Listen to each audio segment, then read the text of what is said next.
good afternoon. Whenever you're listening to this, welcome to the internet's most sophisticated wrestling podcast, discussing the weekly aspects of it all, right here on The Bald Monkeys Wrestling Podcast.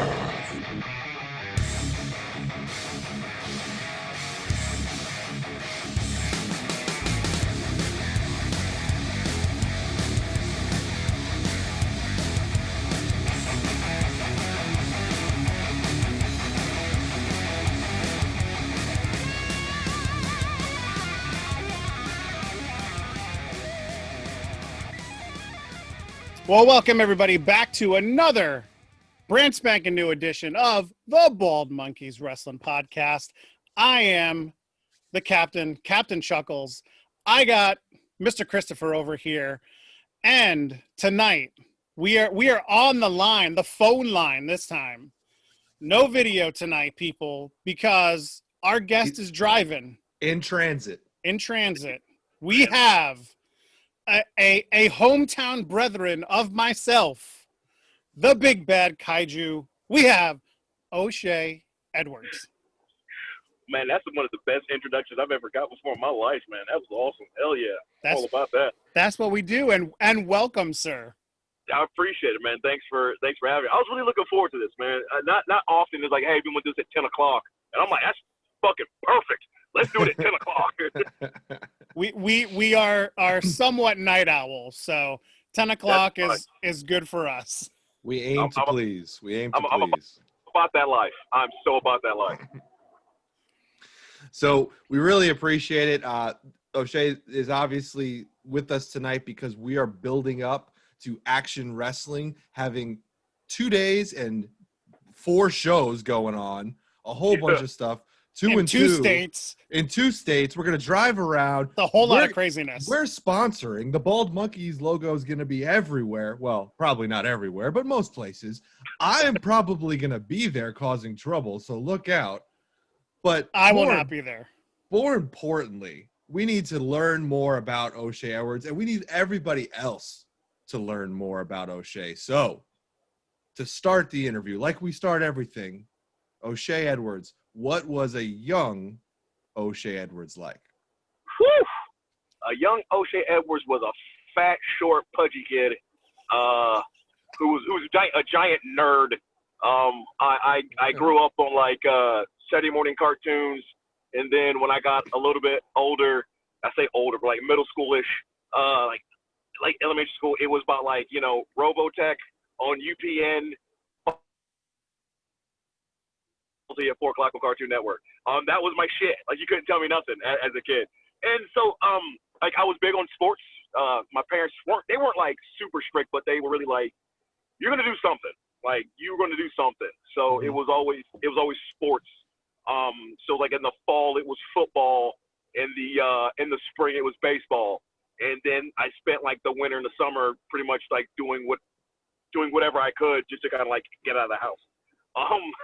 But I had to sneak wrestling in as a little kid. I had to sneak it in.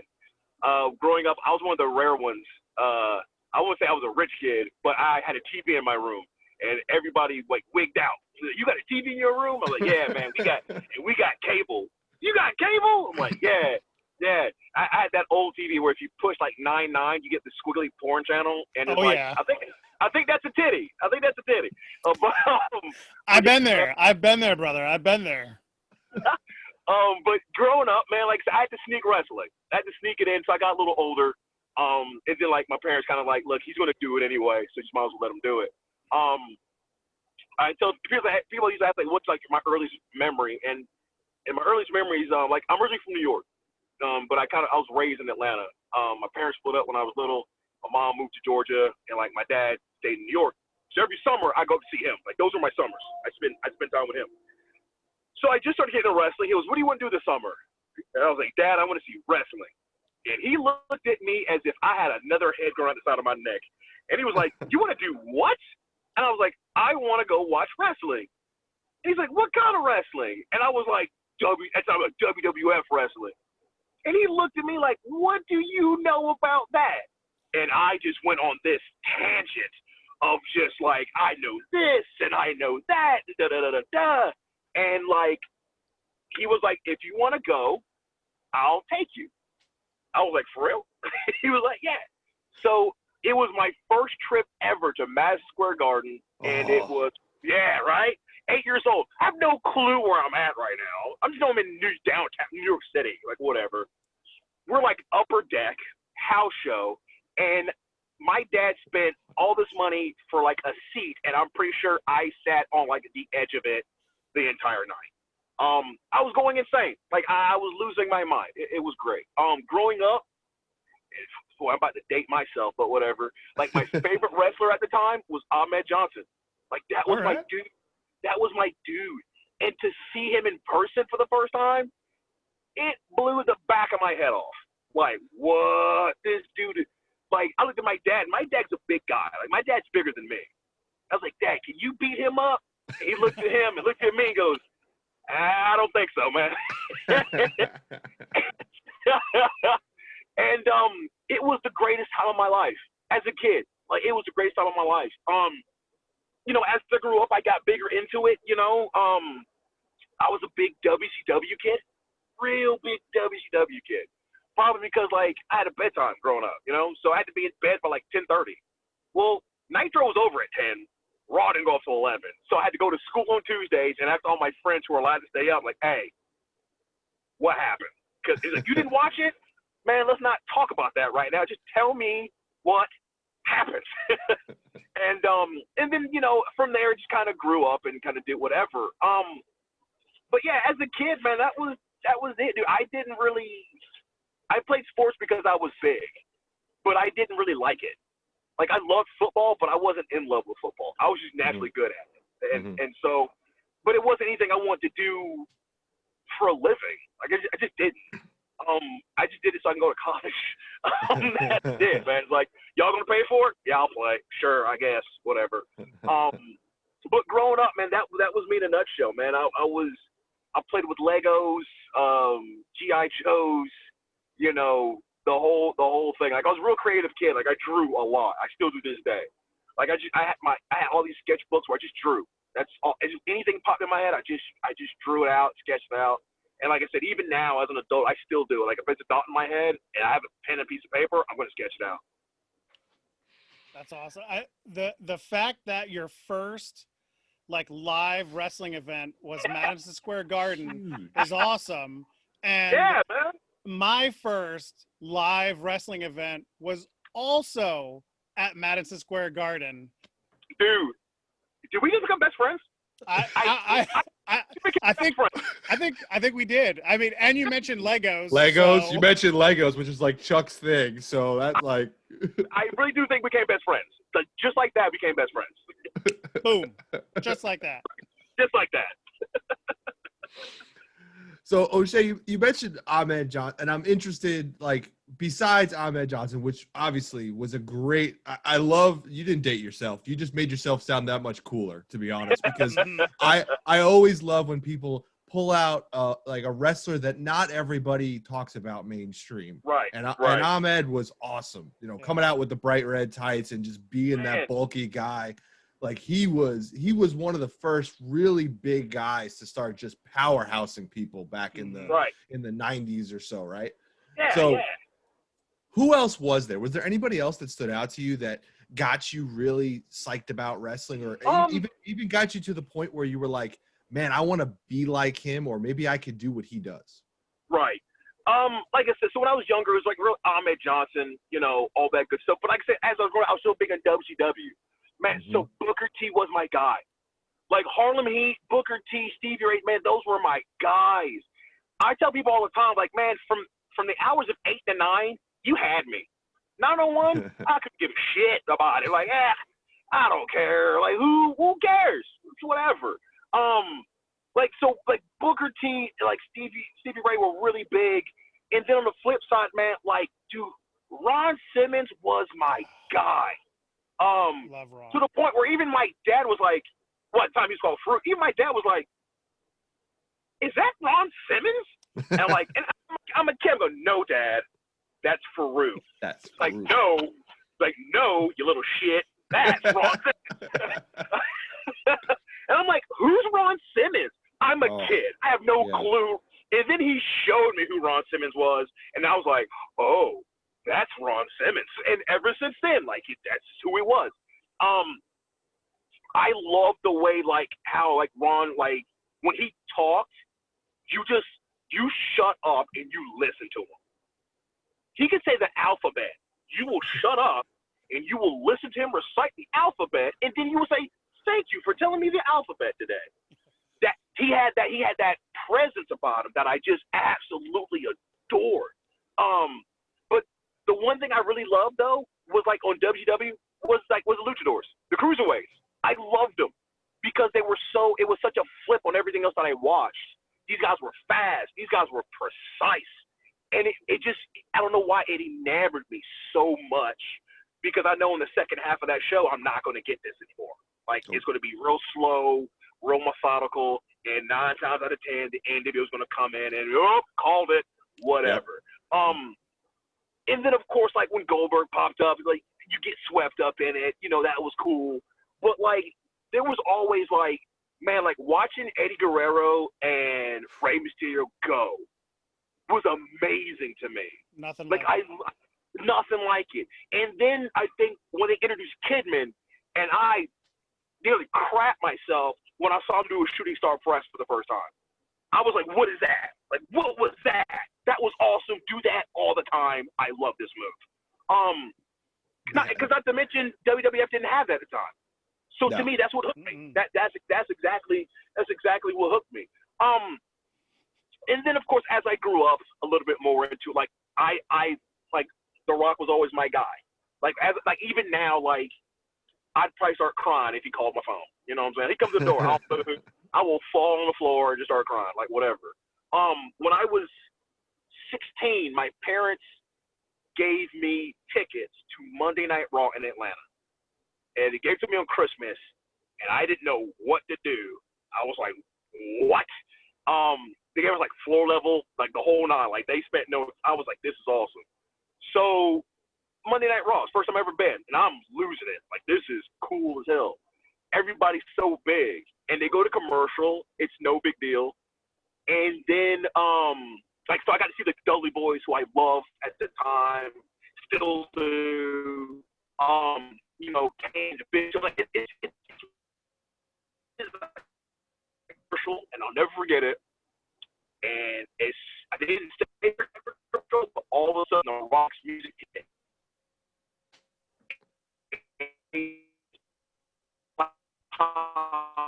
Until that moment, because I kid you not, I went deaf for like maybe 3 seconds.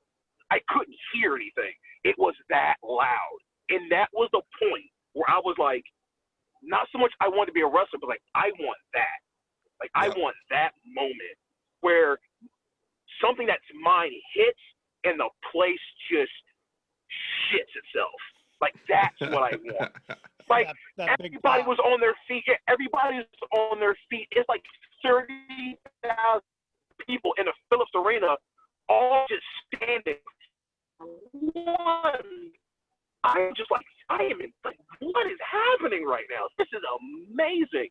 And he did all, he did what he does best, whatever. And he just had the crowd. And I was like, I want that. I don't know what it is, but I want that. And it's such a feeling to get that once you get it the first time, it's like chasing the dragon. You're just going after it. I want it again, because that feeling is indescribable. But if you felt it, man, you know exactly what I'm talking about. Exactly what I'm talking about. And like, so somebody like, hey man, explain it to me. And I told him, I was like, you remember, like, I told people, like, YouTube NBA playoff buzzer beaters or March Madness buzzer beaters. That is the closest you're going to get to it. Mm-hmm. At one moment in time where everything in the world accumulates to that one moment, and boom, the roof blows off. That's as close as you're going to get.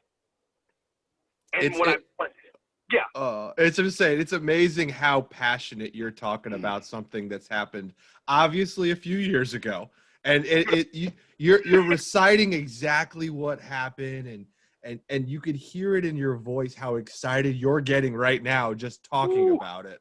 I love this stuff, dude. I It's love in your it. veins, right? It It's is, just, man. it's in your veins. It is who I am, and I don't shy away from it. Like I tell people all the time, I was like, "Hey, we gotta talk wrestling. Sure you want to do that?" Like I get pretty amped up, like really fucking quick. Like, are you sure? You're like, "Yeah, all right, man. Here we go. here we go." You know what I'm saying? So and I tell people something. I'm not the most knowledgeable guy in the world. Like I can't recite every single match that happened in 1966. I'm like, I can't. Like I don't. But I know what I like. I know, and what I like, I know it. Like I know it. And so like for me, it's like you can't tell. Like you'll never be able to say, "Oh, O'Shea's not passionate about what he does. This is a job to him." Oh no, this is more than just like a job to me. Like this is who I am. Like this is what I've been wanting to do before I even know what I wanted to do. Yeah. And now that I have it, I'm like, it's going to be a cold day in hell the day I gotta walk away. Like it just is. So, you know, anytime I get to talk wrestling, or anytime I get to like, God's put me in something, hey man, did you watch it? What do you think? And I get to like express like this type of love and passion I have for it because I want the guy next to me to get better. Like it drives me to get better because I always keep like a football mentality in the back of my head. Like I can give this guy all the advice in the world on how to get better. It's going to be up to him to do it. But if he does it, in about a year, this kid's going to be breathing down my neck. And I can't have that. So I have to work harder to keep the gap, if that makes sense. Yeah. Like not to be a jerk, but it's like, no, I gotta keep pushing forward because man, this kid's trying to take my roster spot, and I work too hard to give this roster spot up, dog. I got to keep hustling. I got to keep moving forward. So any chance I get like to really like talk wrestling in depth, like I get hyped really quickly. You can hear it. You can hear the excitement and the passion that you have, you know, for the industry in your voice, just talking about, you know, when you first saw a show, what you remember from some of the shows that you've seen. And I think, you know, sports is one thing, you know, you have, everybody has a story if they're into sports about, you know, when they saw something live or this and that, but it's like sometimes it's a whole other level when you're talking about something that happened at a Raw, at a SmackDown, at a pay-per-view, you know, even at an independent show where something crazy ass happens and you're like, holy shit, I was there that night that X happened. Right. These are such moments. And I told somebody all the time, I was like, hey man, before I was an athlete, before I was a wrestler, before I was anything else, I was like, I was always a storyteller. Like, always a storyteller. And some of the best stories will always stick with you. Some of the best moments will always stick with you.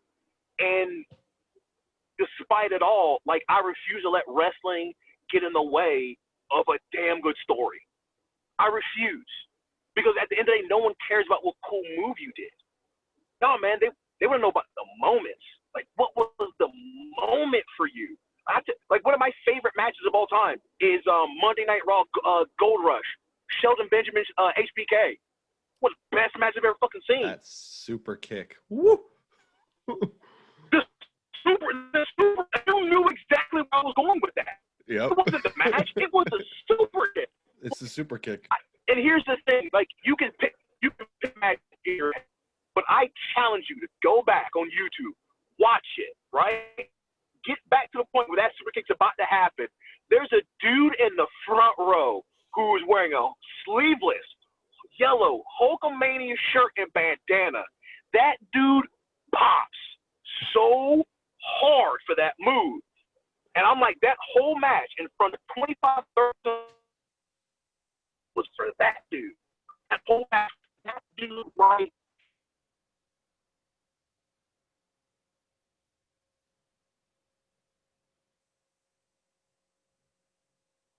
It was infectious. Like, dove from that one person. And like, dude, I want to create a moment that's just for you.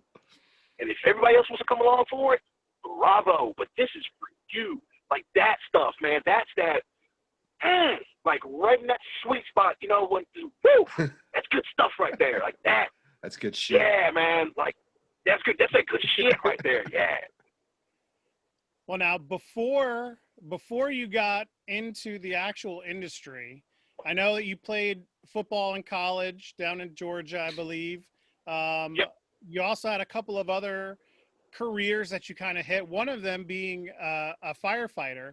What was life like before, you know, you got into the ring, and what was that point that you said, this is what I got to do, and that what is wrestling? So it was busy. Up until this point, like I've been a fireman for like 15 years. So I identify being a fireman. I love being a part of something that was bigger than me. You know, I thrive on chaos. Not saying that I go around like setting shit on fire, but like I find peace in chaos because while the rest of the world's going to shit in a handbasket around me, I'm the only one to level head. Like, okay, like I got it. Not a problem. Like this isn't a problem for me. There's no big deal. Believe it or not, like when it's really peaceful, I get antsy. Like I'm like, ugh, I don't like this. But I find peace in chaos, and at the fire department, that's what it was. Like you go from 0 to 100 very quickly, and on a dime, just whoop, do this now. Okay, cool. It wasn't till about maybe like my 10th or 11th year in where I kind of got out of wrestling for a little bit. It just wasn't my bag. It just wasn't appealing to me anymore. So I kind of took a break, and I kind of got back into it. And I was like, man, I really feel as if I can do this. Like I feel like I can do this. I think about it enough. I think I can do this. But at the time, like a lot of schools around the area were like wanting like, hey man, it's $5,000. I'm sorry, what? Do I get and I say five, I use that number arbitrarily, but I'm like, do I get a car for that? Like, do I get a degree and a diploma? You know, I got college credit, like, does that count? But, you know, I kind of had to do a little searching, you know, kind of figure out what I wanted to do. And so my very first trainer, man, was Johnny Swinger. And he had a class. He did like a one-off, like every other week, like every week, like 2 days a week, he'd do a one-off, like on Tuesdays and Thursdays. And I hit him up, and he was like, this is like in like close to Christmas, so they kind of like took a break. He's like, yeah, man, it's $20. I'll run you the ropes, I'll show you the basics, da-da-da-da-da, and kind of see if you like it. You know, $20 drop it. I'm like, you can't beat that. No way. So yeah, awesome. So for like 4 months, man, I just showed up. I was the first one in, and I was the last one out. First one in, last one out. Like, you literally had to, like, pull me out. Because when I would tag in, do my stuff, I keep going, and, like, as soon as I tagged out, I was trying to tag myself back in. Like, I didn't want to leave. I did a few little Georgia rinky-dink shit shows here and there, you know, whatever, to see what it was all about. And then I came across some guys, like, hey, man, like, where are you training at? And I told them, like, north of Atlanta, you know, kind of driving like an hour and some change, get out that way, da-da-da-da. And like, well, you know Robert Gibson lives in Georgia. And I was like, no, I didn't. And he's like, well, he has a school, like, west of Atlanta. It's a shorter drive. And, you know, for guys who have been trained, it's about $20 drop-in. Oh, okay. Now, at the time, I didn't consider myself trained by any stretch of imagination. But for the most part, like, you could put me in the ring and I wouldn't shit the bed. Let me put it like that. Mm-hmm. So one day I show up, and Robert looks at me up and down, and he goes, lock up with me. And from that point on, dude, he was like, you're doing this wrong. Okay. And then that's kind of how it went. So for the longest time, I was juggling firefighting and wrestling. And if I was on shift a weekend, of course, like I wouldn't wrestle and this, that, and the other. So for years, man, it was me literally juggling like a full-time job, a part-time job, training, and wrestling all at the same time. Because it's what I wanted to do. Like I really felt as if I had a knack for it. You know, and so that's what I did for the longest time. And then like 2016, like I got a chance to like try out. I think Ring of Honor had like a little camp, so I took some time off of work and I went up there, did that, and like came back with the biggest fire underneath my ass that I've ever felt before. And like after like October 2016, man, it was like it is on, and I just started hustling and just grinding as much as I could, until it got to the point where really, like you guys said before, like I had to make a decision. Like I enjoy being a fireman, like I really do. Like I had rank, like I was a lieutenant. You know, I had my own truck, I had my own station, like I had a crew. I had a crew of 7 guys. And we got it. Like we were fucking cowboys. Like we did some shit that we don't even talk. Like, hey, we don't talk about that shit. Like we don't talk about that. But like it was one of those like, but we know we shouldn't have did that, but we did it anyway. We didn't get in trouble. We all went home. That's really all that matters. But I knew I had a decision to make, and so me and my wife, we sat down and we talked about it, and we kind of came to this like, hey, if we're gonna do this, like, there's no. We can't half-ass it. Like, we got to go all in. And I'm like, you know what that means, right? She's like, yeah, I know what it means, but we got to do it. Because if not, you'll regret it for the rest of your life. And I'm like, that I will. And so, like, yeah, back to like 2019, we said, screw it. We just sold the house and left. Damn, that the juggling of 2 careers, and it's just so much to like wrap my head around. Because I'm just thinking about, like, I have some friends that are firefighters, so I know what the schedule is like. And, you know, we've talked to plenty of wrestlers, so we know what that schedule is like. And trying to mix that, man, the drive and the drive and the passion that you have for this industry shows in every little aspect of your life going forward. Man, but I say it before, like, the hustle, the dream is free. The dream is free. The hustle sold separately. We all have dreams. You know, everybody has, I dream doing this. I'm like, what are you going to do for it? How much is it worth to you? I tell people all the time, I was like, you can dream all day long, you know, but I bet money right now that, like, what it's going to ask, like, the cost of it, you ain't got it. Like, it's not to be a dick, but it's just like, hey, man, like, you may be coming up short. You know, like, I think that car's going to get declined on you because it's going to want so much from you. And if you're not ready to give it up, you know, it stays a dream. It stays a dream.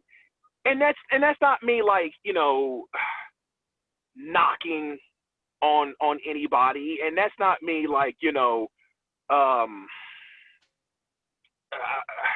I guess that's not me trying, like, to be mean to anybody, you know, but I'm like, yeah, it's the reality of it. Like, the whole phrase that wrestling is for everybody.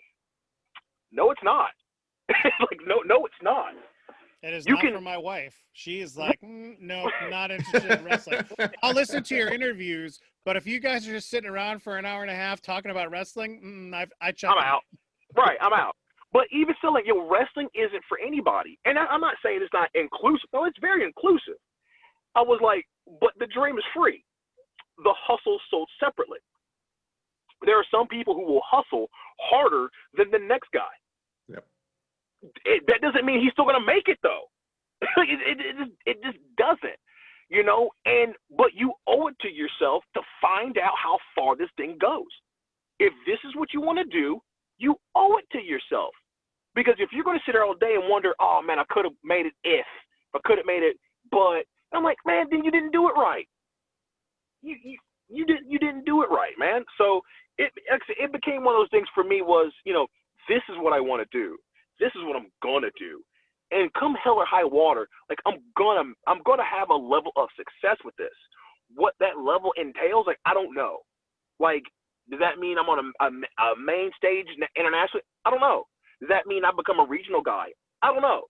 Does that mean I become a national? Like, I don't know. But I know regardless of the stage I'm at, I will be the best at the stage that I am at. And if I get a chance to do bigger, I'm going to take that step, and then I'm going to work my ass off to become the best at the stage that I'm on. And that hustle of mine is I have pissed a few people off. I have lost friends. I guess I really can't call them friends, but it's just like, nah, man, like this is it. Like I audit my circle, my inner circle. I audit it weekly. And if I don't think you're not doing what's necessary to stay in my circle, I quietly let you go. And you get replaced. Simple as that. Because you are the sum of the people you associate with. Mm-hmm. I'm trying to win. So I'm trying to associate myself with winners. I've learned two things that have to come out of this podcast, this episode, from that one little segment. One is there needs to be a t-shirt. The dream is free on the front and the hustle on the back. That's one. And two, that's the shirt. That's the shirt. And two, I wanted O'Shea Edwards Positivity Podcast. Because like just that little bit right there, I'm like, man, if I heard that every morning when I woke up, I'd be like, run through a brick wall. Exactly. Yeah, man. You know what? Because you said brick wall, you were the third person in about a year and a half I've ever heard say that when I talk. Like you get me so amped, I'll run through a brick wall for you. I'm like, dude, let's go. Let's go. It's true. Who that brick wall ever beat? You know, like fuck that guy. Now, some people hit brick walls and they fall right down. Now, what was your first bump like in the ring? You know, how did it feel when you hit the mat for the first time? Was it half exhilaration, half pain? Was it, oh my God, I'm doing this? What was the feeling? Well, honestly, I tell people something. It didn't hurt. Like I said, I grew up getting knocked around all my life. I joined the fire department, getting knocked down like all the time. You know, it was a thing where like I had to get up because if I didn't, man, I was dead. So you better get up. When I was afraid I was gonna like to hit the back of my head, so I was really worried about it. So my very first bump was really like, I don't want to say timid, but you can tell I was trying to like figure it out.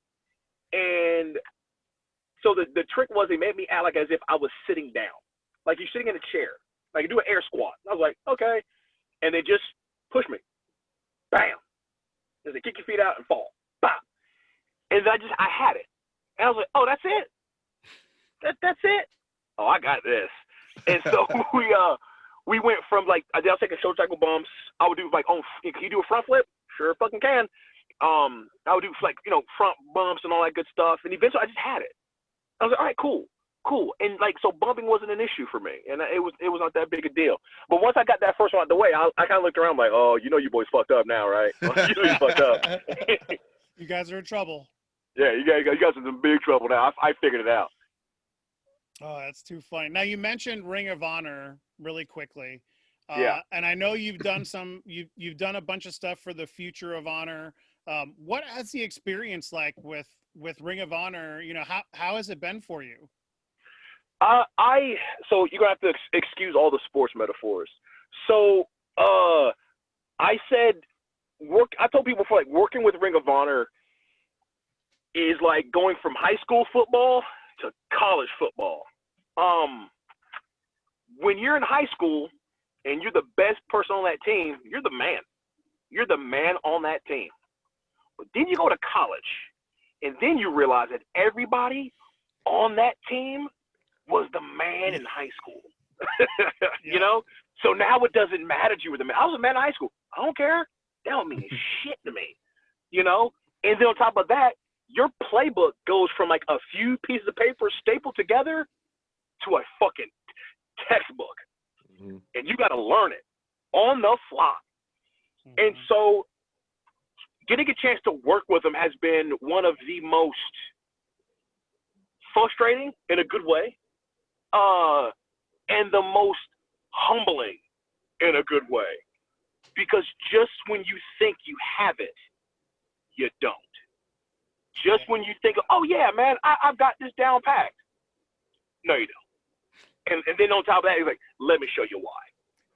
Oh, okay.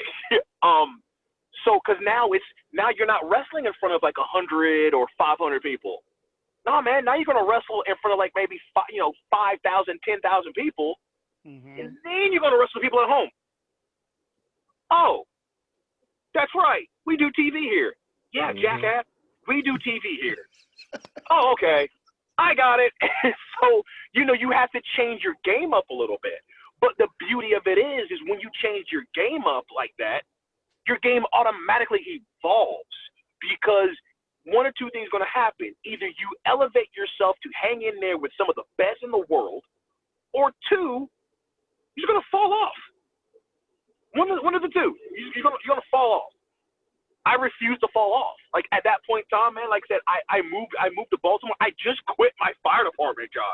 I cannot go back. Like, no, that is done. So, man, I'm gonna go back to that job. Like, you didn't make it for wrestling, huh? You jerk. Like, no, I'm doing like this and that's what I'm saying. Once I took away that safety net from myself, like this has to work now. It has to work. So it was, hey man, you can suck this up real quick and get to fucking work. Because you can't go back to Atlanta. There's nothing for you there. So what's it going to be? And I was like, okay, the gauntlet has been laid out. Let's get better. And so within the time that I moved up here, man, like I said, things started hitting. And now I'm able to work. I know what I'm doing. Like for my size, I know what I'm doing. I know what works for me. I know what doesn't work for me. And then the guys at the dojo who we're not going to pull any punches. Like, they're not going to be jerks to you. But if it doesn't work or if it's ugly, they're going to let you know. Like, hey, I wouldn't do that if I were you. Cool. Try something else. Hey, that works. Put that in your back pocket. But let's tweak this. Let's do this here. Let's do that there. Da-da-da-da. This, that, and the other. Blah, blah, blah, blah, blah. And before you know it, bam, you have a new sequence that you have in your back pocket that you never thought you could do before. So now when I come back to Georgia or I come back to Tennessee or I start traveling, I start playing these little gems. Just wrestling gems. I'm like, when he left, he couldn't do that. I'm like, I'm back, baby, and I'm better than ever. Like, what's up? Let's go. And now when I work, I'm working like this whole other gear. And I tell people all the time of, hey, let's go, because I'm not going to downshift to accommodate you, right? We're going.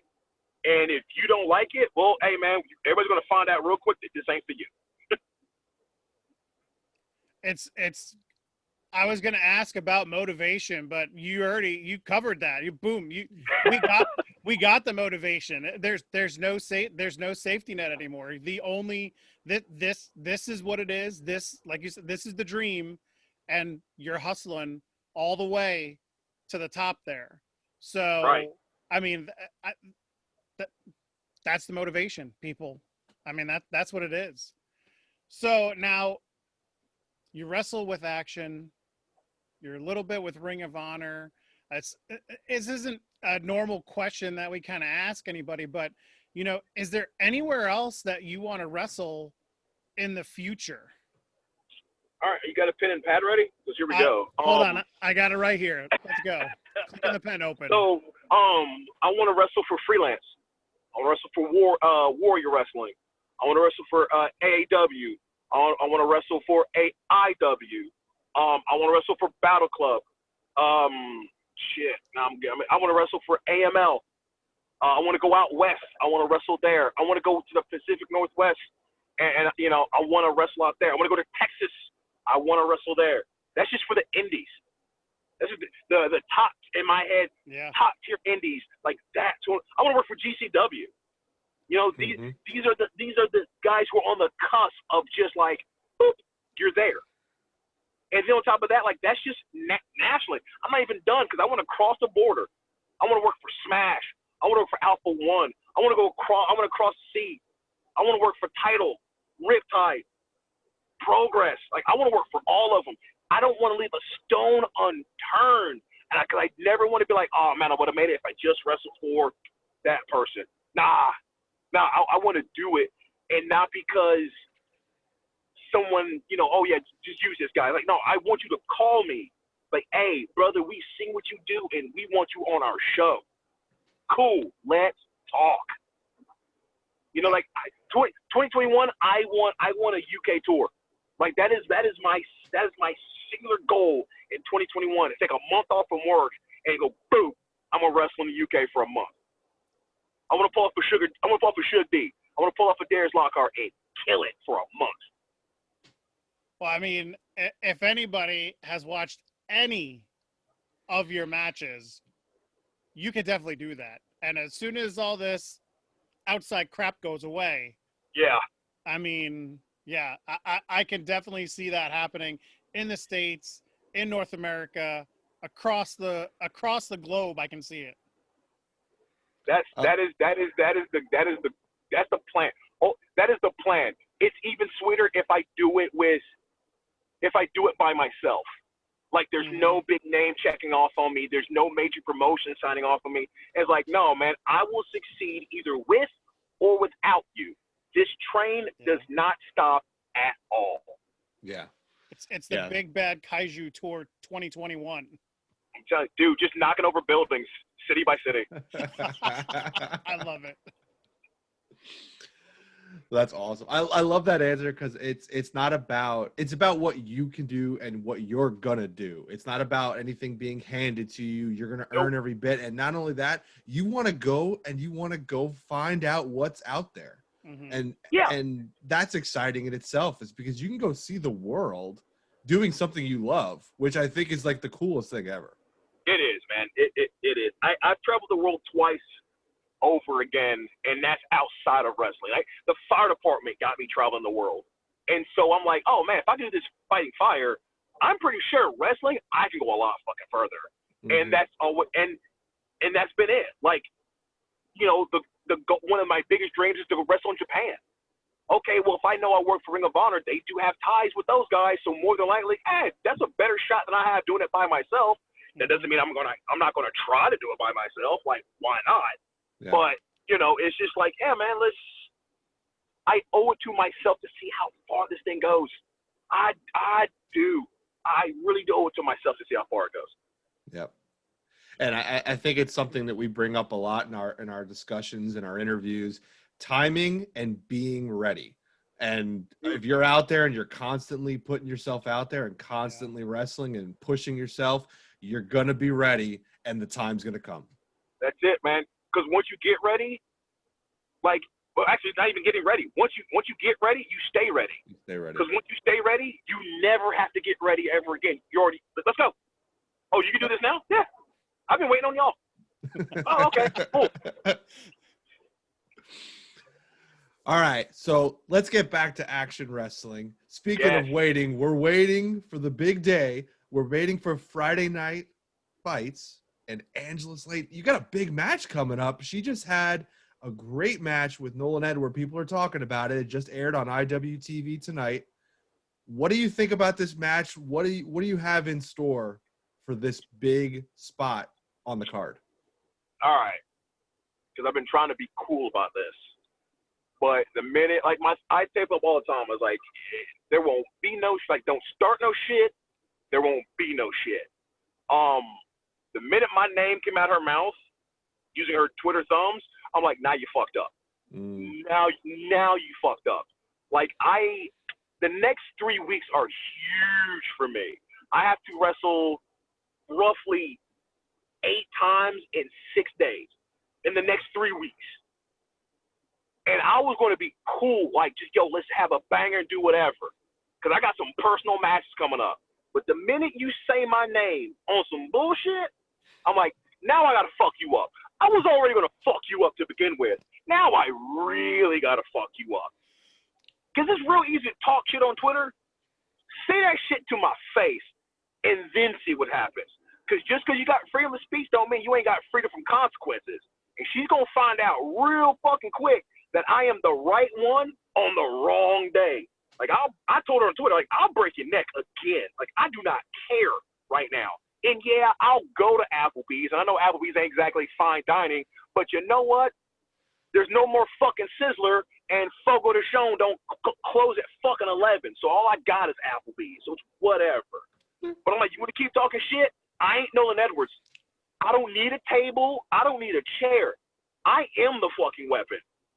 I will take her career and her fucking neck, and then, like I said, go have a beer like I just went to work. Because that's what it is. This is fucking work. She got the wrong one, but she gonna find out, though. She gonna find out, but it's cool, though. You know, hey, talk all the shit you want to.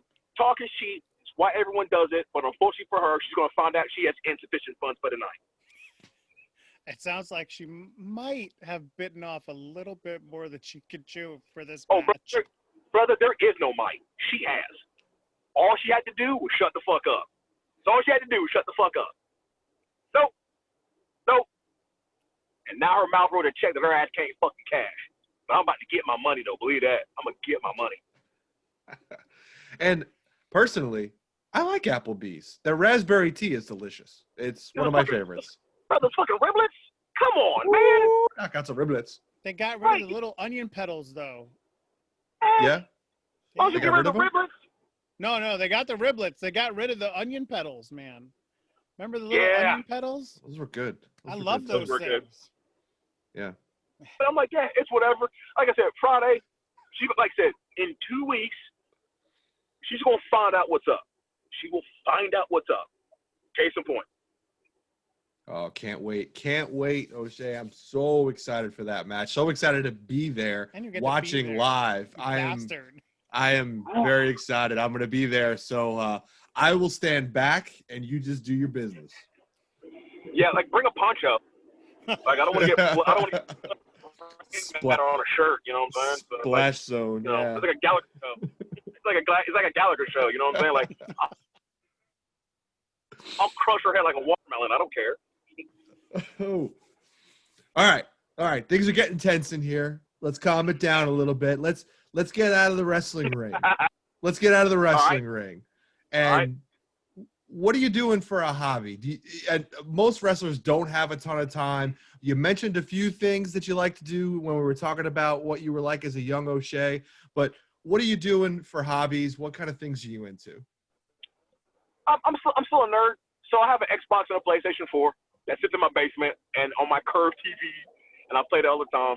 I love cars, so I have a little daily that I kind of putt around in all day, and I'm kind of tooling on that. Be honest with you, like even outside of the ring, like my mind's always business focused, so I'm always looking for like new graphic designers. I love taking in like new mediums of art. I like taking in mediums of like film because I'm going to use it. Yeah, I like to ask questions about how guys film this, how guys film that, because I want to film it. You know, I want to try it for myself. I want to see if it works. But like if I had to do nothing to do with wrestling, it's really going to be like not even I'll take the gym out of it. Like I'll take that out of it. Yeah. Like I love football. I love sports. I love live sports. I'll be like that. Live sports is the best.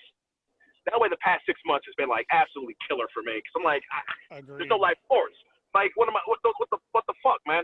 Like the closest baseball team to me is the Orioles. The Orioles blow, but They are damn it, terrible. they're god awful.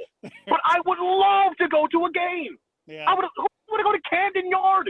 Like, come on, man. You know, like I want to go see the Ravens play. Of course, I can't. Like, I just got into hockey. Holy shit, is that fun? I went to a Capitals game. I'm like, what is this?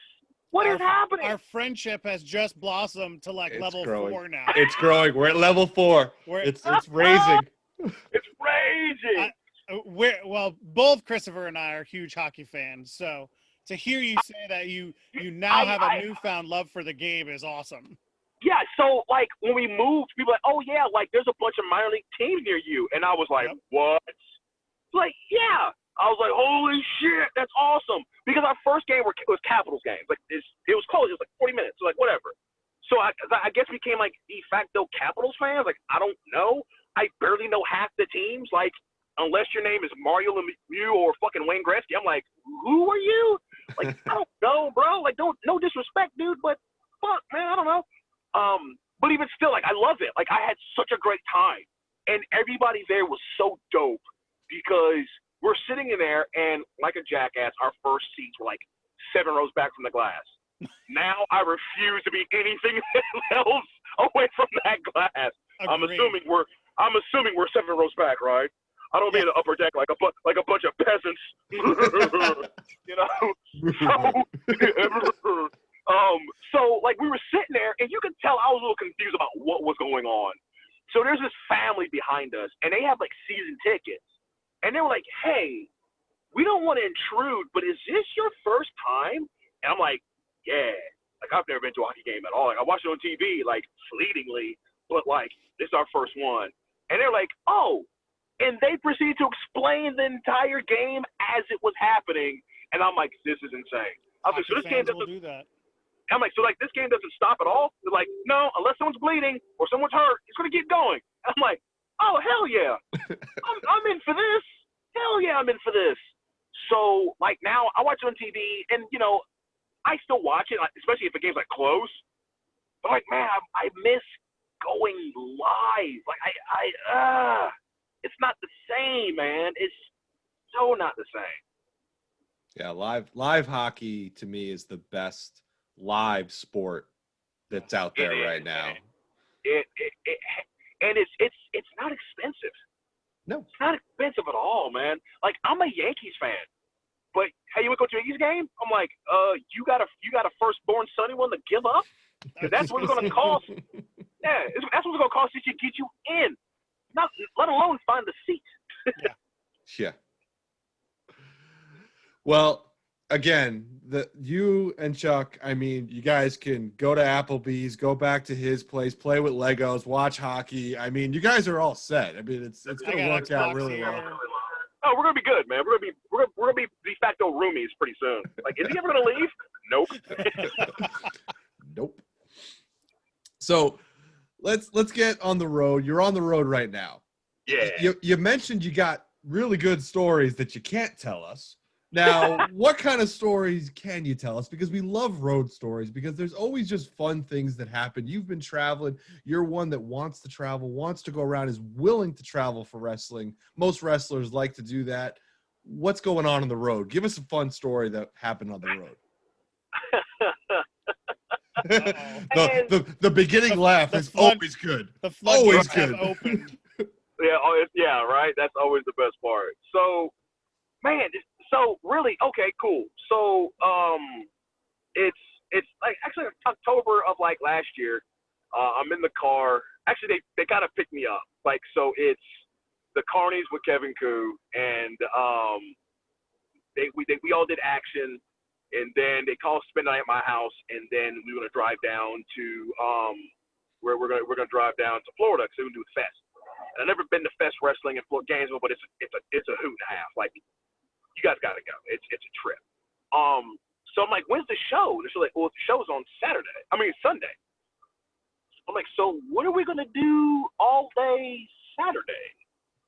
Oh, we're gonna Universal for Horror Nights. Oh, word? Yeah, right. We're gonna do that. And so, so I'm like, oh shit, like, hell yeah. Just a group of guys in the car going to Universal, act dumb as shit. That's all we did. We damn near closed that place down. So at this point in time, it's like 11:30. We've been on the road all morning long. And I'm like, so where do we stay? And followed by, we don't know. I'm sorry. What? Like, yeah, we haven't thought that far ahead yet. The fuck you mean you haven't thought that far ahead yet? It's like, well, we were going to try to see if we can get something in Orlando or da-da-da-da-da. And I'm like, boys, it's 11:30 on a Saturday in Orlando. Town. Yeah. There ain't shit available that you guys are going to want to sleep at. You're like, well, we can all go to Gainesville and just kind of crash in the car and da-da-da-da. And I was like, hold on a second. So, like, I use hotels.com because, you know, I get free nights, whatever.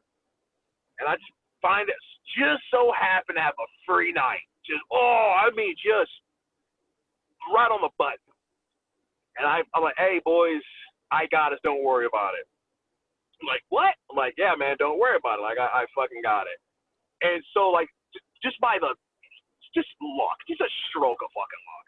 Like, we find this hotel, and it's literally, like, they have, like, we took the last room. So now you got 4 guys in a 2 double room, splitting beds. And I am just like, this is my life right now, and I am okay with this. And so, really, at that point, like we're just all goofing off. Because at this point in time, you're just with your bud. And so we're in the room goofing off, and Iggy he hates me now because he does all these dad jokes. He has a book of dad jokes, which are actually pretty funny. Like, look it up. It's pretty fucking trip. So he told this joke, and he's like, "Oh shit, you heard this joke before." He tells the joke, and it was like something.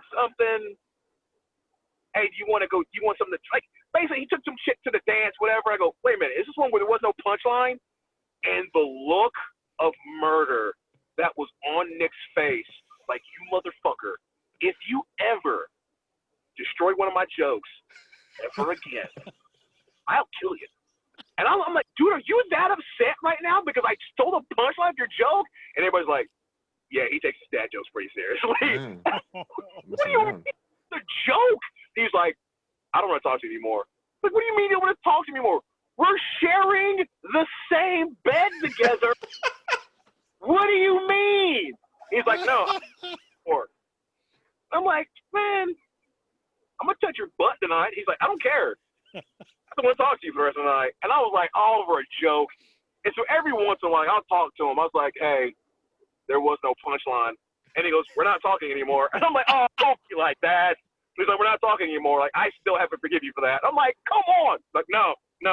I will, as long as I live, fuck you for sticking my joke. I'm like, all right, bro, you got it, man. Oh my.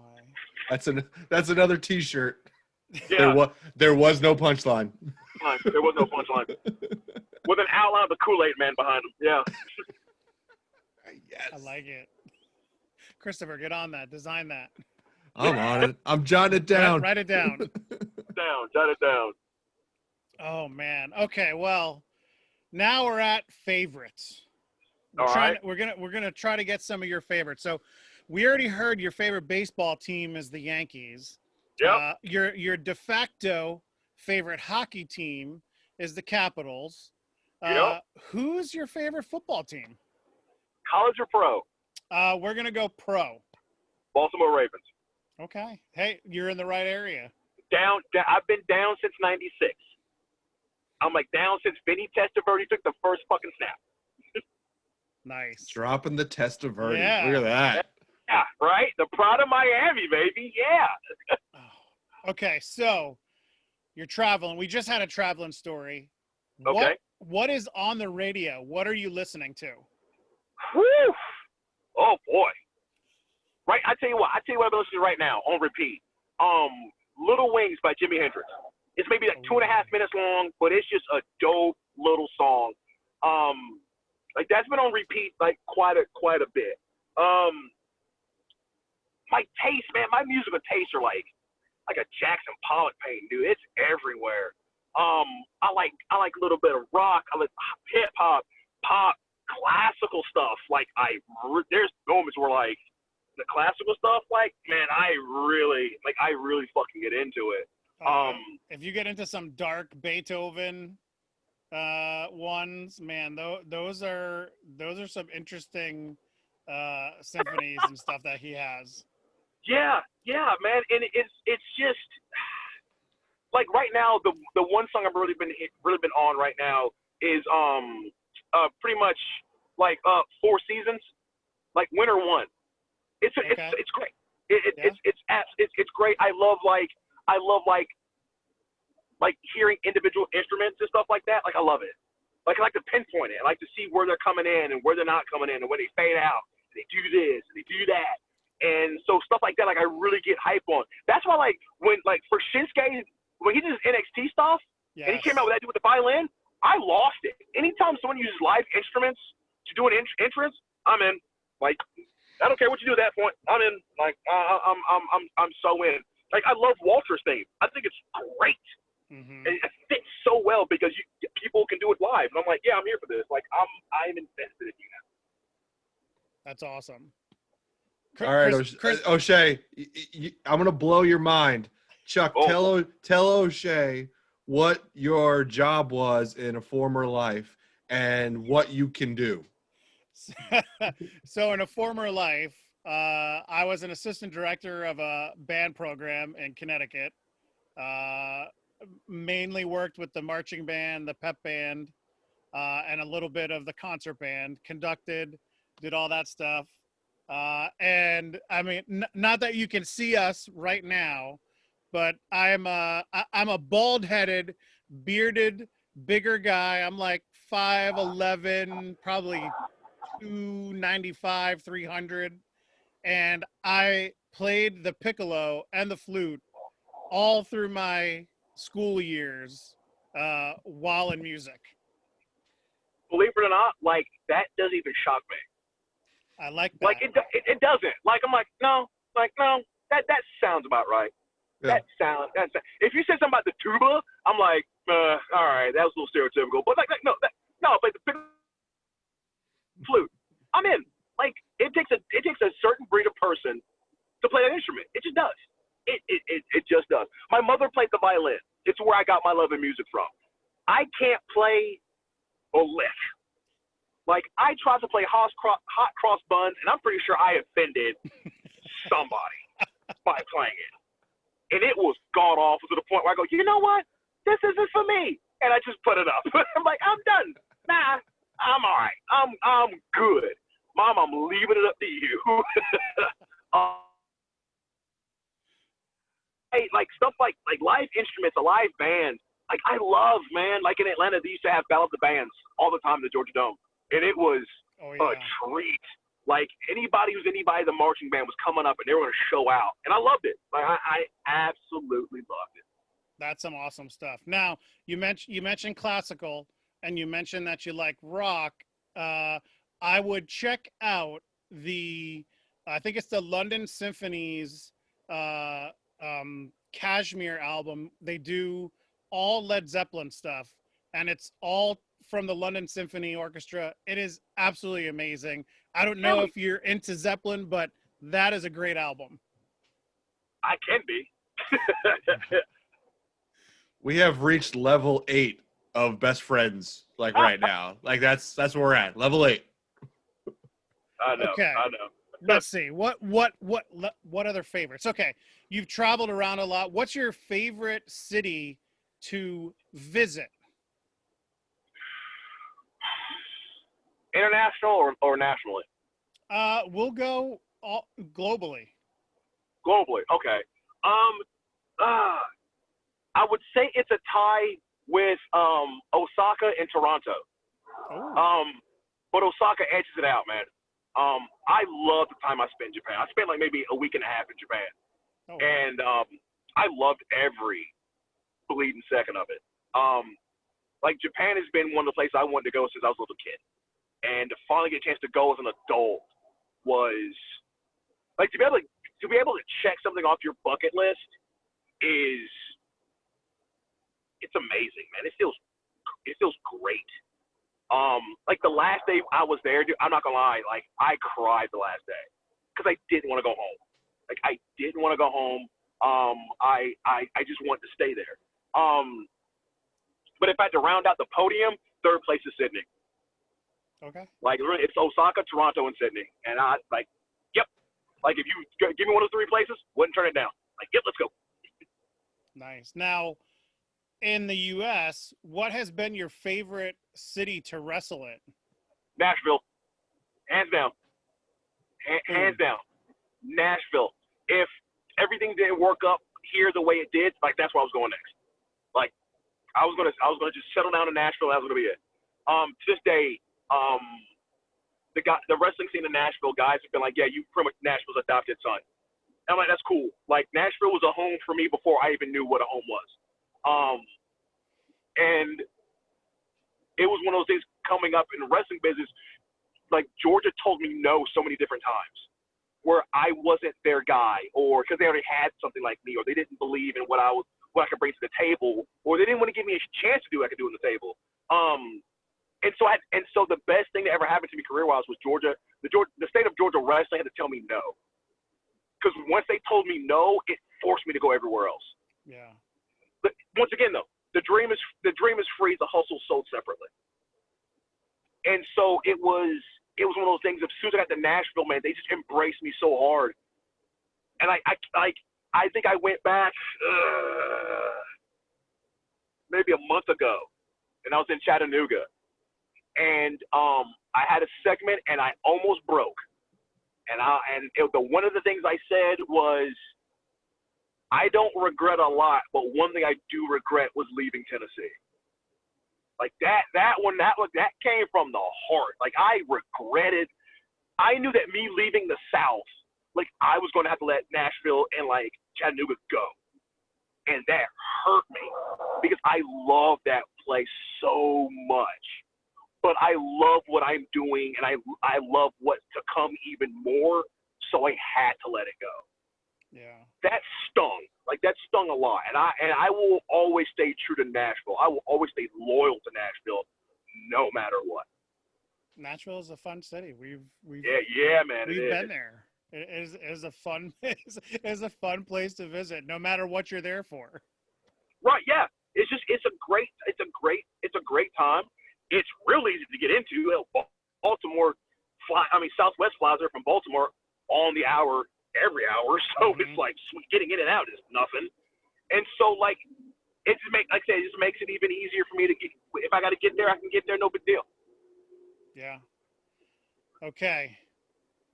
In your career, who have you had the most fun with in the ring? Who's your favorite opponent? And it could be because of a certain match. It could be because of the chemistry you have with this person.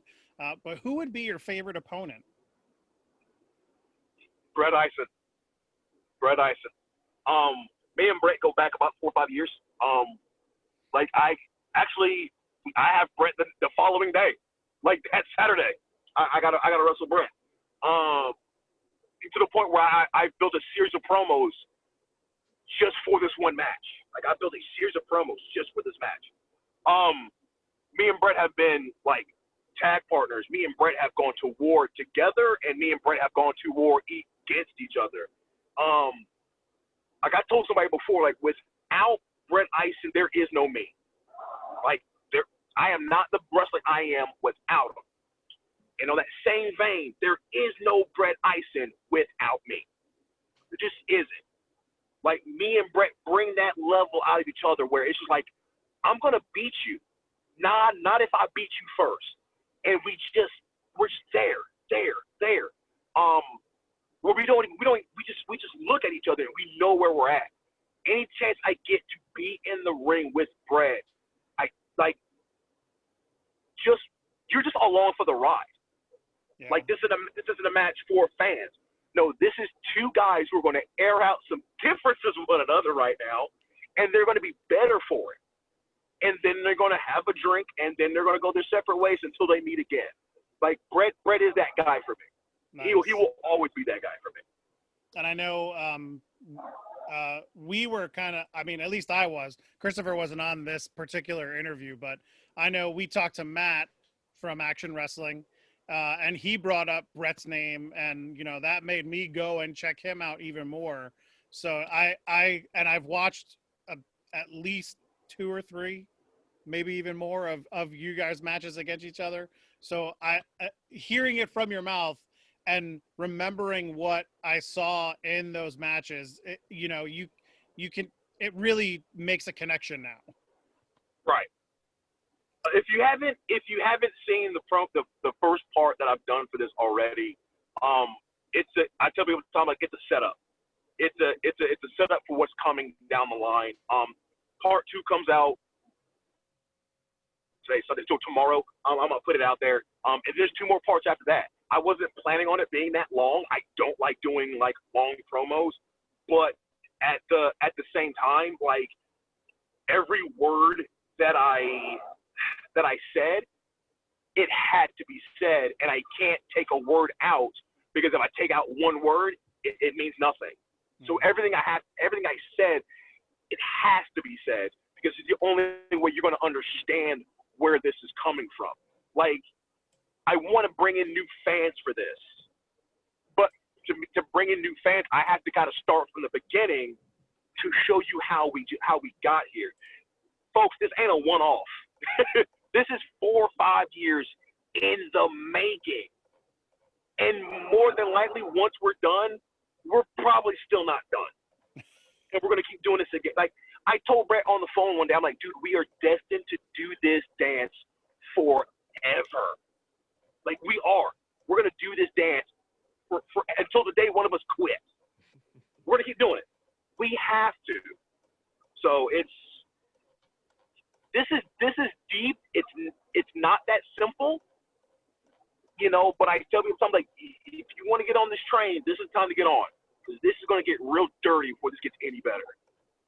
And it goes back to that whole storytelling. You know, there's got to be a good story to get people hooked, to make sure that they watch the next chapter and the chapter after that and the chapter after that. And the beauty thing is, like, Tennessee knows this story. They know this story. We just never gave an ending, and they're hyped. They are. I got guys coming in from Nashville to see it, Atlanta to see it. Like Memphis to come see. Like, guys are coming in. Like, I got to see this. Like, this is something I want to see. And I'm like, good. You're going to want to be here to see this. Nice. Okay, the last one that I have for the favorites is, who is the dream match against? And I'm going to say that it could be anybody at any point in time in wrestling. So it could be something that could happen, or it could be something that would never happen. So What would your dream match be? Who would it be against? Okay, so a match that I know that'll never happen. We'll do two of them. The match that I know will never happen is me and The Rock. I know that match will never happen. But in my head, yeah, that'll be fun. I think just promos alone would be absolute trip and a half. In terms of matches that could possibly happen, I want Jeff Cobb. Like, I want Jeff Cobb.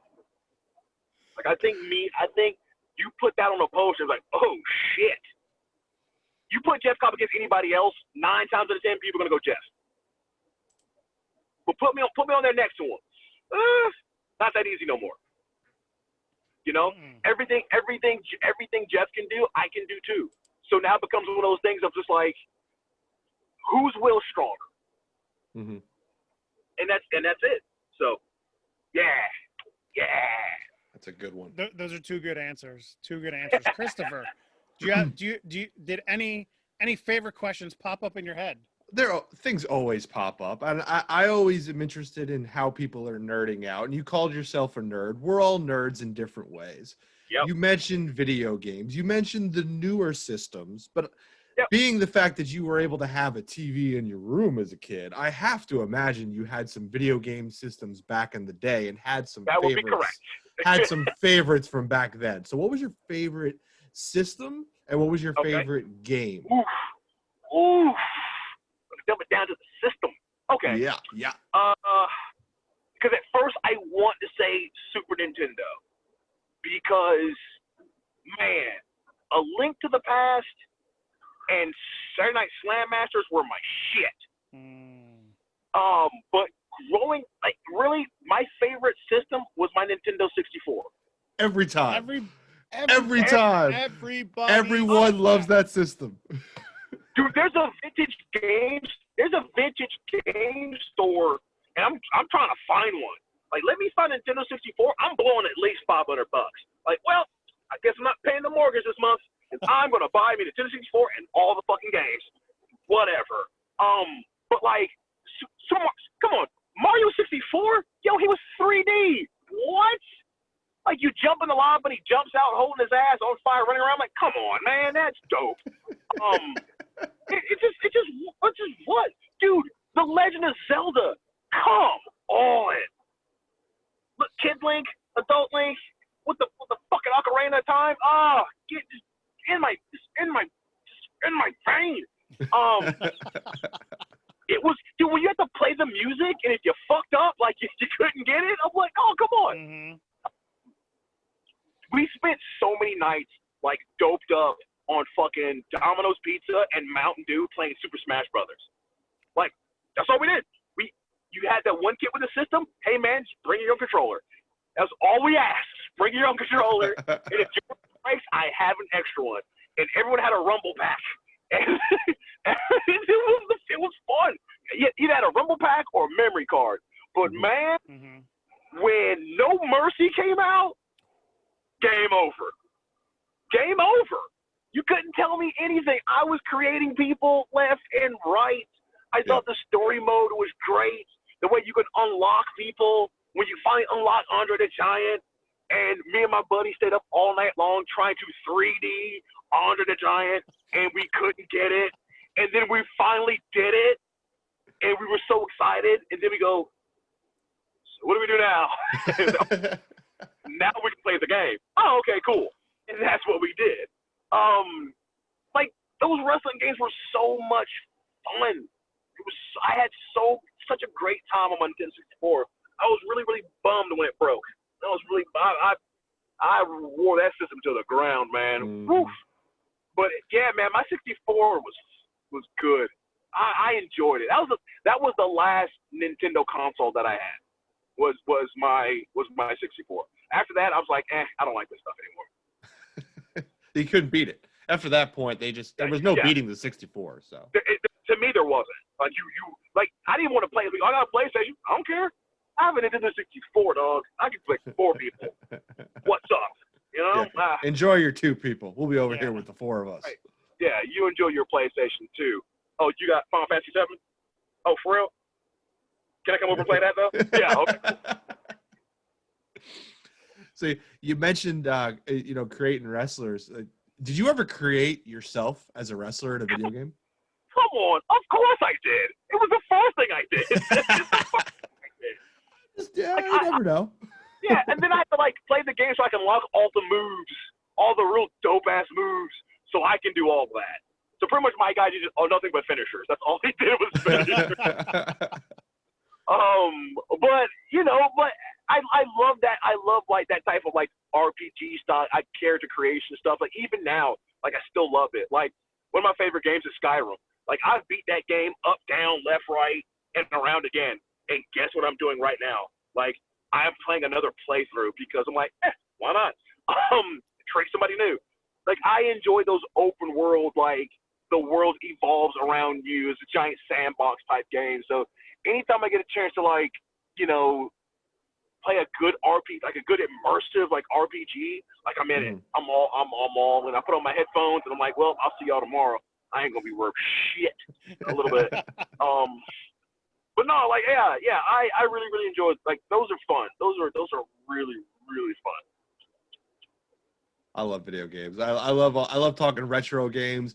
One of our other podcasters, Big Baby Jimmy, he's big into all the role playing games. Yeah, these are all just. There's something out there for everybody when it comes to video games, I think. Dude, I remember my dad bought a Nintendo for the first time, and I was like, this is amazing. And he bought Zelda with the gold cartridge. Oh, yes. yeah. You remember how expensive those games were? Yep. Ugh. When he bought it, I was like, oh, it's gold? Ooh, it's gold. And, it was just great. And then, we got a Sega. And, back when Joe Montana's football came out. Yeah, and sports talk football. Yeah. Yes. Yes, man. Like when Nintendo with Tecmo Bowl and everyone picked the Raiders because you couldn't stop Bo Jackson. Or you picked Blades of Steel because you wanted to be the Kings because wasn't nobody stopping Wayne Gretzky. That was it, we had the little pad that you plugged in, you played track and field and shit. Oh, yeah. Yes. Right? O'Shea, I have that still. Yes! I have the power pad. I'm holding that thing right now, bro. Excite Bike?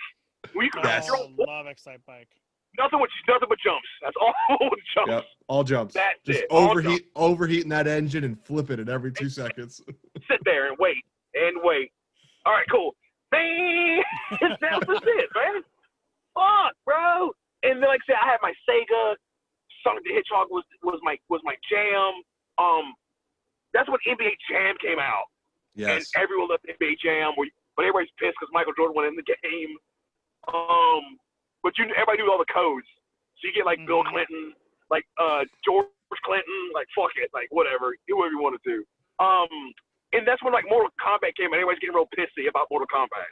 It's too bloody. And I'm like, I don't give a shit. Like, fuck it, whatever. Like I said, then I have my Super Nintendo. Like, that's when I fell in love with like NBA Live on like Super Nintendo. I thought it was great. I had King Griffey Jr.'s baseball on my Super Nintendo. You couldn't tell me nothing. Like, I love this game. But that's when I got that's when I started getting to Street Fighter a little bit, and like I said, Saturday Night Slam Masters on Capcom was just amazing. It was an amazing game. Like, I think that game's highly underrated for wrestling games. It doesn't get the love it should. But even still, man, like that was that. And like I said, then at that point in time, I started graduating a little bit. 64, then PS2, PS3, Xbox 360, Xbox One, and then I have Xbox One and PS4 that just kind of sit in my basement. And when I get bored, I'm like, well, going downstairs and play my games. that's where I spend my night. It's the evolution. It's the evolution of what you're into, and evolution of gaming too. Because you just mentioned like a bunch of games that are very different. Oh man. And they were all amazing. Yeah. Just going through how gaming has been changing more and more and more. And I want to go back to all those games. So I have all those systems you were just talking about. I haven't gotten into the PS4s and everything. I play Genesis, Nintendo 64, Nintendo, Super Nintendo. That's me. I'm good. I'm going to just stay back there. You guys take all the new games, and I'll just take care of the retro games for you. Right. I wish I had those. Yeah. I just got my Rock Band. Yo, I'll kill Rock. Well, so there's an arcade in York, right? Yeah. Yep. Down in York City. Yeah. So I went there. I was there the other day, and I was like, yo, this is awesome. Like, $10 for an hour, and I get to play all the games. Yep. Yeah, I'm in for this. Oh, you guys have Turtles in Time? Yeah, I'll play that. You guys have The Simpsons? I'm definitely gonna play that. Whooping some people with some vacuum cleaners and Marge Simpson. Heck yeah. Yeah. Marge Simpson on that rollerblade. I'm gonna have a skateboard. Yeah, bro. You ain't gonna tell me nothing right now. My daughter loves going there. Oh, it's so much fun. It's an absolute blast. Oh yeah. I love it.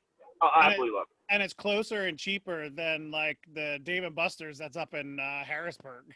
That's not video games. I know. Yeah, and you still have to pay for those. Yeah. You still got to pay for those. So, but no, my games are, and like when I got married, my wife was like, "Man, you play your games a lot." I'm like, "Actually, honey, it could be worse." It's like, "What do you mean? I could be booting black tar heroin right now, but I'm not. I'm just playing video games, which means you know where I am at all times. You have a good idea where I am. Like, you got off lucky. You got off real lucky." See, the best part, I'm a huge Rock Band fan, and when I put it on the one day, my wife was like, "Oh, well, I'll sing. I mean, you got to have a couple of songs that I know, and I have like, I don't even know, 2,000 songs, something like that I've downloaded over time.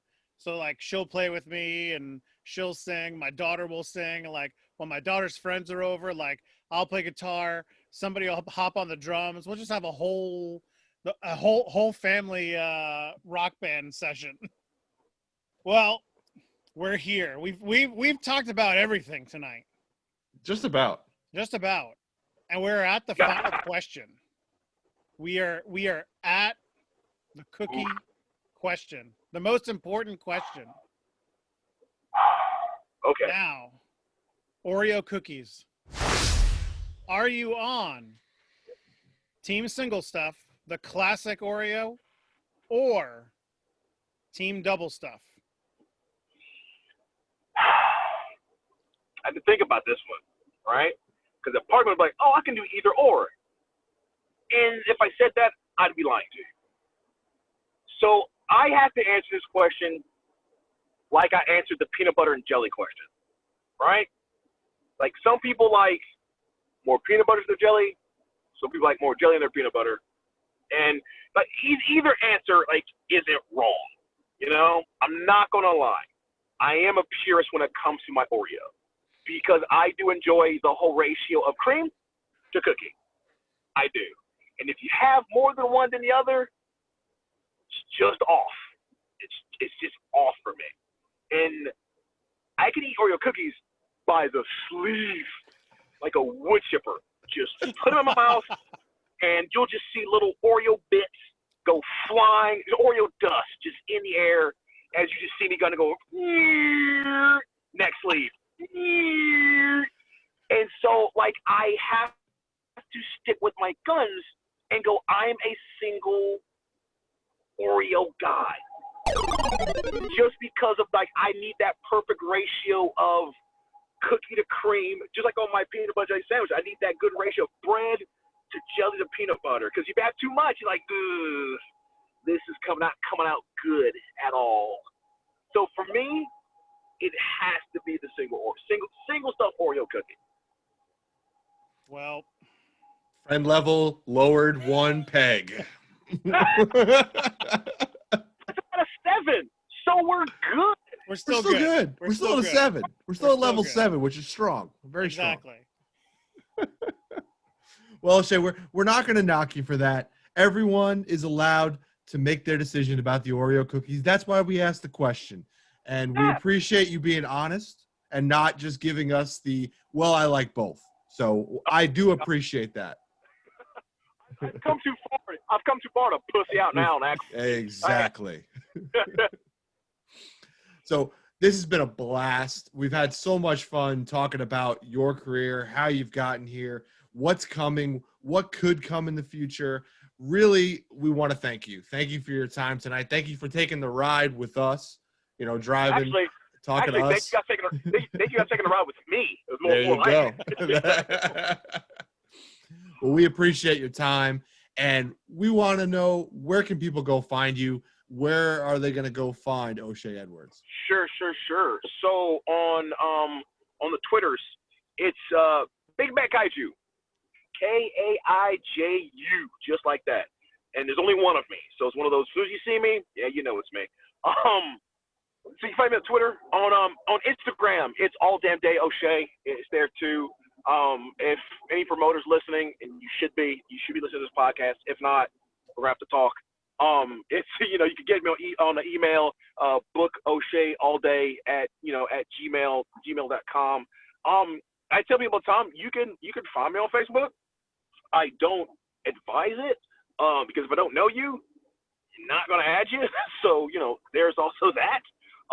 But I'm there on the face space as well. But usually my main two are going to be Instagram and Twitter. Awesome. Well, we'll make sure to have all that at the end in the credits. I'm sure Chuck will do the nice voiceover as well, because we just love hearing more Chuck. I mean, that's just great for everybody. I mean, look at that sultry voice. Sultry voice. That's right. And obviously, don't forget to go check out O'Shea when he goes into Tyrone, Georgia to wrestle for Action Wrestling on October 2nd. And then follow along. We're going to drive to Chattanooga for TWE and see him wrestle in Chattanooga. So it's like, it's a double-decker. We got 2 days of wrestling. Come see some murders. Come see murders, everybody. Yes. Someone might die. It's a quad decker, because it's actually quad decker. 2 shows. Yeah. Yeah, that's right. Someone's gonna die. I can't wait.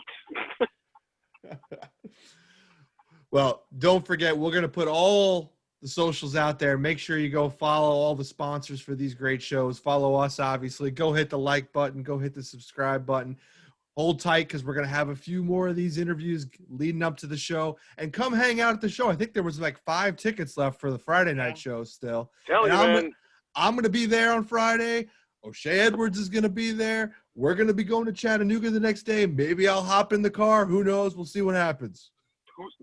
You never know what's going to happen, man. It's going to be great. It's going to be a good time. O'Shea, thank you for your time. We really appreciate you talking with us. We look forward to seeing what comes of the future, and we hope to be along for the ride. Brothers, thank you guys so much for this. Like anytime I do this, these are always humbling for me.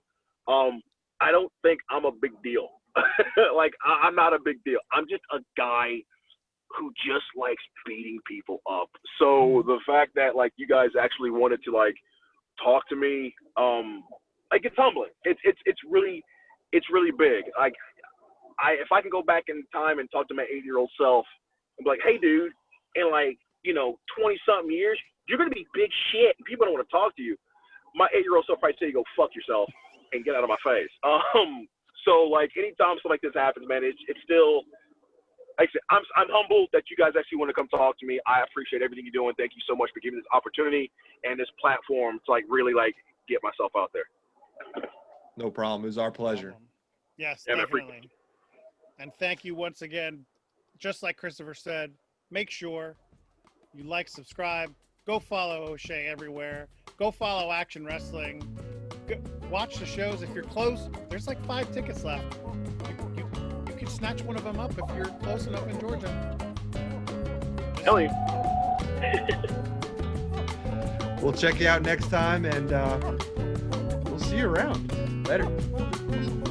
You can find the Big Bad Kaiju, O'Shea Edwards, on Twitter at Big Bad Kaiju. That's Kaiju. He's also on Instagram, big.bad.kaiju. For all booking inquiries, go to booko'Shea@gmail.com. And you can find him on YouTube and get his merchandise at whatamaneuver.net. Just search for O'Shea Edwards. Don't forget to follow us on Twitter, Facebook, and Instagram at The Bald Monkeys. You can also check out our interviews on WrestleJoy.com. Make sure to subscribe on our YouTube page to watch our previous interviews or our roundtable discussions. Just search for The Bald Monkeys. Watch us live on our new Twitch channel, twitch.tv/The Bald Monkeys. And finally, listen to the Bald Monkeys podcast on Apple iTunes, Podbean, Spotify, or wherever you get your podcasts from.